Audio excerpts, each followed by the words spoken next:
India ہمارا ہمسایہ اور کٹر ترین دشمن ملک ہے، لیکن انڈیا جس رفتار سے ترقی کر رہا ہے یہ خود پاکستان کے لیے چیلنجز تو پیدا کر رہا ہے، مگر چین کے لیے بھی ٹیکنالوجی کے میدان میں بڑا چیلنج بنتا جا رہا ہے۔ انڈیا میں ایک ایسا ادارہ موجود ہے جو جوتے بھی بناتا ہے اور ایٹم بم سے لے کر سپر سونک میزائل بھی بنا رہا ہے۔ اس کے پیچھے ایک ہی کہانی ہے کہ انڈیا کو خطے میں سپر پاور کیسے بنانا ہے، اور اس ادارے نے نوجوان سائنسدانوں کو الگ سے ایک پلیٹ فارم پر اکٹھا کر کے ان کی صلاحیتوں سے فائدہ اٹھانا شروع کر رکھا ہے۔ بی بی سی نے اپنی ایک رپورٹ میں انڈیا کو طاقتور ملک بنانے کے پیچھے کام کرنے والے ادارے کے بارے میں ایک تفصیلی رپورٹ شائع کی ہے اور لکھا ہے کہ انڈیا نے گزشتہ ہفتے اڑیسہ کے نزدیک ایک جزیرے سے ایک ہائپر سونک میزائل کا تجربہ کیا ہے۔ آواز سے 5 گنا زیادہ تیز رفتاری سے پرواز کرنے والے میزائل کو نشانہ بنانا انتہائی مشکل ہے، اور یہ ٹیکنالوجی بھی دنیا کے چند ہی ممالک کے پاس موجود ہے۔ یہ میزائل جوہری بم سے حملہ کرنے کی صلاحیت بھی رکھتا ہے۔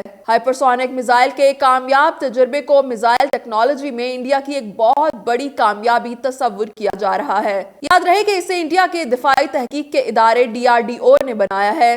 DRDO انڈیا کی وزارت دفاع کے ماتحت جنگی ساز و سامان بنانے والا سب سے بڑا ادارہ ہے۔ اس کا مقصد انڈیا کو جدید ترین دفاعی ٹیکنالوجی سے مزین کرنا اور اس کا مشن کلیدی جنگی ہتھیاروں اور ساز و سامان کے شعبے میں خود انحصاری حاصل کرنا ہے۔ یہ 1958 میں کئی تحقیقی اداروں کو ضم کرنے کے بعد وجود میں آیا تھا، اور اب اس کا کام زمین، فضا، سمندر، خلا اور سائبر شعبے کے لیے جدید ترین سینسر، ریڈار، ہر قسم کے ہتھیار، میزائل، جوہری بم، توپیں، ٹینک، آبدوزیں، جنگی جہاز اور ان سے متعلقہ ساز و سامان اور پرزوں کے ڈیزائن تیار کرنا اور انہیں تخلیق کرنا ہے۔ انڈیا میں 1974 اور 1998 میں پوکھران میں جوہری دھماکہ اس ادارے کے سائنسدانوں کی نگرانی میں عمل میں آیا۔ انڈیا کا جوہری بم اور ہائیڈروجن بم بھی DRDO نے ہی بنایا ہے۔ DRDO کی شاخیں ملک کے مختلف شہروں میں پھیلی ہوئی ہیں۔ پورے ملک میں اس کی تقریباً 52 لیبارٹریز ہیں، جہاں دفاع کے الگ الگ شعبوں میں ہزاروں سائنسدان تحقیق اور ترقی کے عمل میں مصروف ہیں۔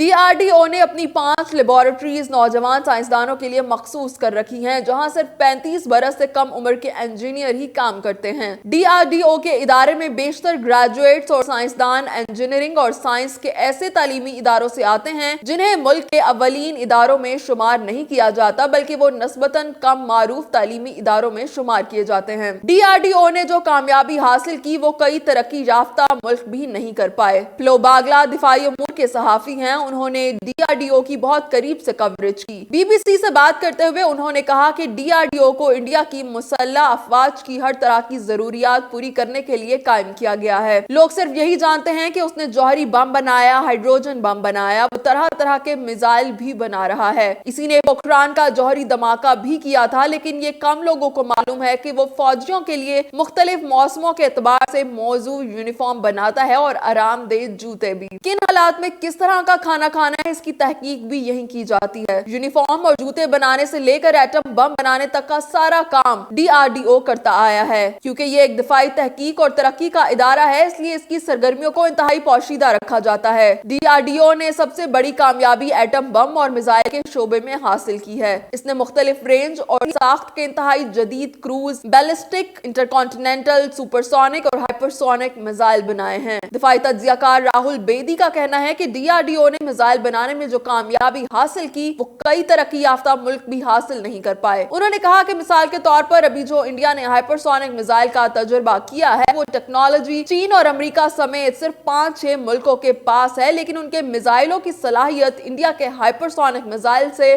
بہت کم ہے۔